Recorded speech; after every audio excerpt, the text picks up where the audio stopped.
PSG Fan TV, bonsoir à tous, bonsoir Stéphane. Salut, salut. Alors ce soir c'était un déplacement à Montpellier pour l'avant-dernière journée de cette Ligue 1. Bon on sait, PSG champion, donc sans enjeu ce match-là. Mais quand même, petits enseignements que tu peux tirer de ce match? Oui, Beraldo nul, Kangin nul, Montpellier nul. Par contre, un Ramos qui met son petit triplé, joueur du match.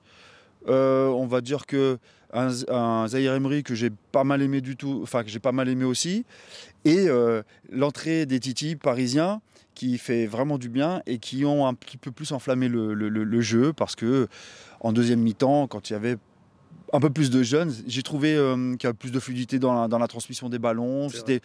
C'était plus agréable à regarder. La première temps, on se fait un peu chier. Et la deuxième mi-temps, effectivement, j'ai eu un peu plus de plaisir. C'est vrai que pendant le match, ça a souligné que ces petits jeunes qui débutent ou qui continuent en tout cas leur ascension dans cet effectif apportent un petit vent de fraîcheur. Ouais, c'est ça. Et puis, on a envie de les voir jouer aussi, parce que c'est un peu l'âme du club, entre guillemets, hein. C'est-à-dire qu'ils sont là en tant que jeunes et on a envie qu'ils percent.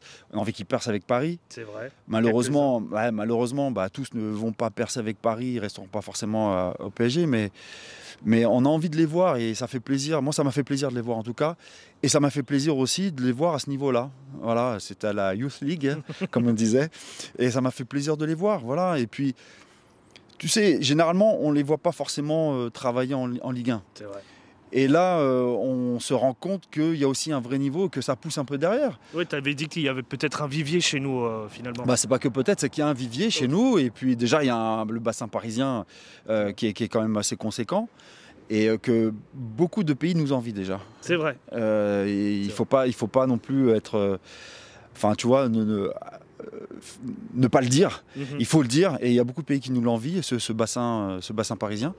Et puis voilà, ça fait plaisir de les voir. N'empêche, ils assurent cette victoire, 4-1 au final. 4-1. Malheureusement, on encaisse encore un but, mais 4-1 tout de même. Ouais, le but, c'est dommage qu'on encaisse. C'est Camara, ça, qui fait une bonne première mi-temps aussi. Il mérite éventuellement son but, ok, mais c'est dommage de le prendre quand même. On aurait bien voulu un clean sheet. Et puis, en revanche, ça me fait quand même. Je suis un peu triste pour Papus, qui reprend cette équipe de Montpellier, qui va descendre en Ligue 2. Et c'est quand même. Papus, on l'a quand même eu entraîneur des jeunes. Ouais. Et il a fait du bon boulot avec les jeunes. Bon, il essaye de prendre un petit peu cette opportunité de prendre une équipe de Ligue 1 qui redescend en Ligue 2. Bon, écoute, je lui souhaite que le meilleur pour la suite. Mais c'est vrai que ça reste un Parisien dans le cœur aussi.